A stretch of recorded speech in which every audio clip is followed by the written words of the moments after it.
Everybody fails. It doesn't matter whether it's a driving test, an exam, a job interview, trying to get a date, or even the failure of a business. We've all had that experience of not getting the outcome that we desire. Now, the usual advice to help you with this situation goes along the lines of changing your perception of failure and adversity. Failure is feedback, somebody will tell you. Or they'll recall the story of Edison and his 10,000 failures while he was trying to improve the light bulb. Now, I'm not going to criticize this approach because I believe it's very valid, but there's something else I want to draw your attention to that's really going to help. You see, as always, I've got the real answer.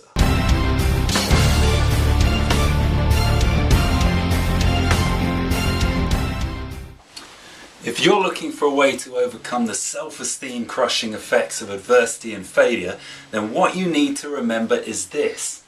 You don't have to be perfect to be a success.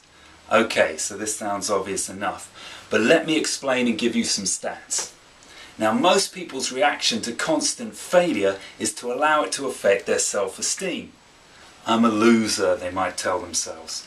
Or they may try and justify it by saying it's only the exceptionally talented that get to succeed again and again.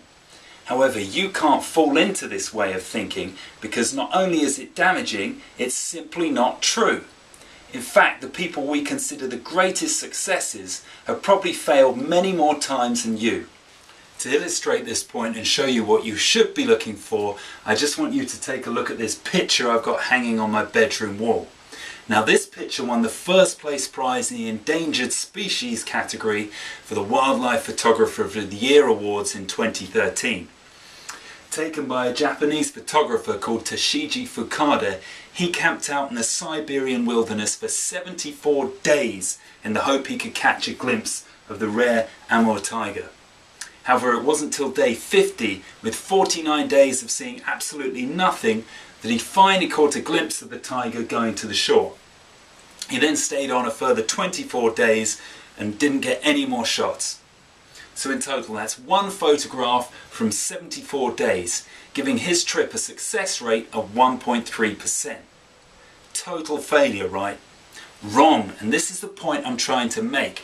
You only need a few key victories in order to be a success. Another example, sticking with the tiger theme. The largest big cat, one of the world's most feared predators, is only successful on 10% of their hunts.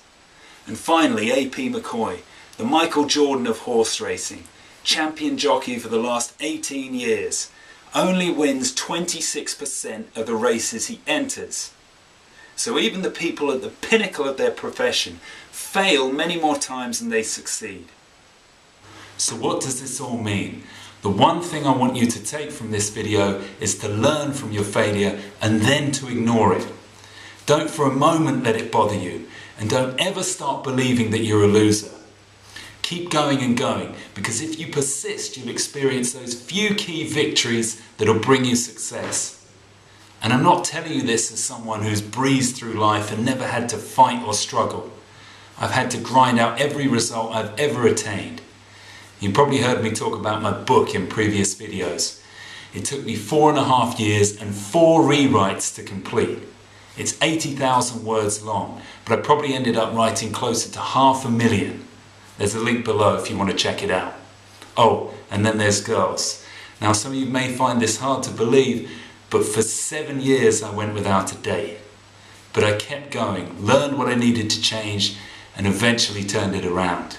So I, more than anybody, know that you don't have to be a winner to win. All you need is a few key victories. So go out there and get them.